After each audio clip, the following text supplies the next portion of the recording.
Hello friends, আমাদের YouTube channel সহজ দর্শন শিক্ষায় তোমাদের সকলকেই স্বাগত। আজকের এই ছোট্ট ক্লাসটি উচ্চ মাধ্যমিকের ছাত্রছাত্রীদের জন্য খুবই গুরুত্বপূর্ণ হতে চলেছে, কারণ আজকের ক্লাসে আমি তোমাদের জন্য নিয়ে এসেছি সংস্কৃত বিষয় থেকে বাছাই করা বেশ কিছু এসিকিউ প্রশ্নোত্তর, যেগুলো প্রত্যেকটাই তোমাদের ফাইনাল পরীক্ষার জন্য খুব গুরুত্বপূর্ণ। তোমরা চাইলে লিখে নিতে পারো, এখান থেকে কিন্তু পরীক্ষায় কমন প্রশ্ন তোমরা অবশ্যই পাবে। আগের বছর আমাদের ভিডিও দেখে অসংখ্য স্টুডেন্ট, হাজার স্টুডেন্ট কিন্তু উপকৃত হয়েছে, কাজেই তোমরাও কিন্তু এখন থেকেই আমাদের সাথে অবশ্যই যুক্ত থেকো। শুরু করি আজকের প্রথম প্রশ্ন। স্ফোটপ্রবাদ কাদের অভিমত? বৈয়াকরণদের অভিমত। তোমার পাঠ্যাংশ থেকে ঘোড়ার দুটি প্রতিশব্দ লেখো। অশ্ব এবং তুরগ। প্রতিজ্ঞা যৌগন্ধ রায়নম কার লেখা? ভাসের লেখা। পরীক্ষায় এই প্রত্যেকটা এসিকিউ প্রশ্নের উত্তর কিন্তু তোমরা পূর্ণ বাক্যে লিখবে, শুধুমাত্র উত্তরটুকু লিখবে না, পূর্ণ বাক্যে উত্তরটা লিখবে। সাধয়ামহ এর একটি প্রতিশব্দ লেখো। সাধয়ামহ এর একটি প্রতিশব্দ হল গচ্ছামহ। রঘুবংশম কার লেখা? রঘুবংশম কালিদাসের লেখা। নেক্সট, স্ত্রী চরিত্রবিহীন একটি সংস্কৃত নাটকের নাম লেখো। স্ত্রী চরিত্রবিহীন একটা সংস্কৃত নাটক হল বিশাখ দত্তের মুদ্রা রাক্ষসম। উদ্দাহ এর অর্থ কী? উদ্দাহ এর অর্থ হল বিবাহ। বাসন্তিক স্বপ্নম এর অনুবাদকর্তা কে?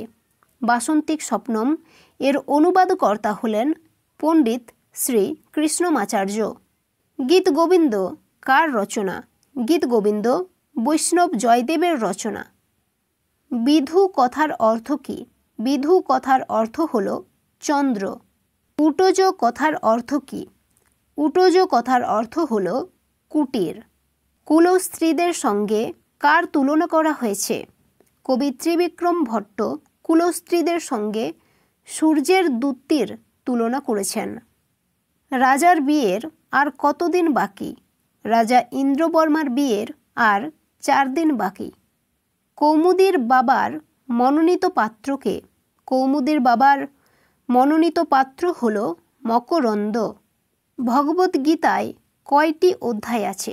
ভগবদ্গীতায় 18টি অধ্যায় আছে। বিপিনং শব্দের অর্থ কী? বিপিনং শব্দের অর্থ হল বন। গঙ্গা জলের মহিমা কোথায় কীর্তিত? গঙ্গা জলের মহিমা বেদাদি শাস্ত্রে কীর্তিত, অথবা এরকমও লিখতে পারো যে নিগমে কীর্তিত। ঠিক আছে, নিগমে মানেই হলো বেদাদি শাস্ত্রে। ভূত বিকারবাদ কাদের? সাংখ্য দর্শনের আলোচ্য বিষয় হচ্ছে ভূত বিকারবাদ।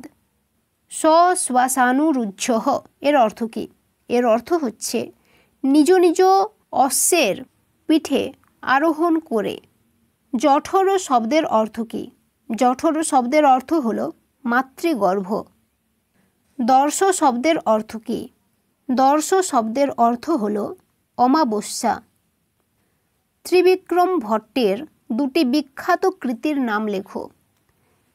কবি ত্রিবিক্রম ভট্টের দুটি বিখ্যাত কৃতি হল নলচম্পু ও মদালসা চম্পু। গঙ্গার দুটি প্রতিশব্দ লেখো। গঙ্গার দুটি প্রতিশব্দ হল অলকানন্দা ও জাহ্নবী। মেঘদূতে যক্ষ কোন পর্বতে বাস করত? মেঘদূতে যক্ষ রামগিরি পর্বতে বাস করত। বাসন্তিক স্বপ্নমে মোট কয়টি অঙ্ক আছে? বাসন্তিক স্বপ্নমে মোট 5টি অঙ্ক আছে। কন্যার প্রতি ইন্দু শর্মার কী নির্দেশ ছিল? কন্যার প্রতি ইন্দু শর্মার নির্দেশ ছিল তার নিজের মনোনীত পাত্র মকরন্দকে বিবাহ করার। নেক্সট, রমণীয়ং তরুণস্তে বড় মকরন্দঃ কার প্রতি উক্তি? অবন্তী রাজ্যের বৃদ্ধ নাগরিক ইন্দু শর্মার কন্যা কৌমুদীর প্রতি আলোচ্য উক্তিটি। চরক কোন বিষয়ের পণ্ডিত ছিলেন? চরক চিকিৎসা শাস্ত্র বিষয়ের পণ্ডিত ছিলেন। নৈষ্কর্ম কি? যথাবিহিত কর্মের মধ্য দিয়ে মোক্ষ ভাবনাকেই নৈষ্কর্ম বলা হয়েছে। চম্পু কাব্য বলতে কি বোঝায়? গদ্য পদ্যময় ভাষায় যে কাব্য রচিত হয় তাকে চম্পু কাব্য বলা হয়।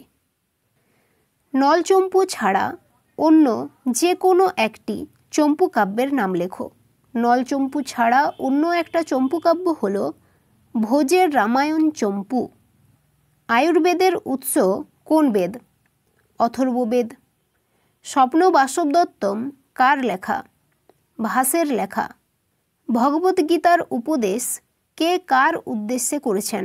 ভগবদ্গীতার উপদেশ পুরুষোত্তম শ্রীকৃষ্ণ সখা অর্জুনের উদ্দেশ্যে করেছেন। অলিপর্বা কয়টি গাধার পিঠে কাঠ চাপিয়ে নিয়ে আসত? অলিপর্বা 3টি গাধার পিঠে কাঠ চাপিয়ে নিয়ে আসত। আলিবাবা ও 40 চোর গল্পটি কে সংস্কৃতে অনুবাদ করেছেন?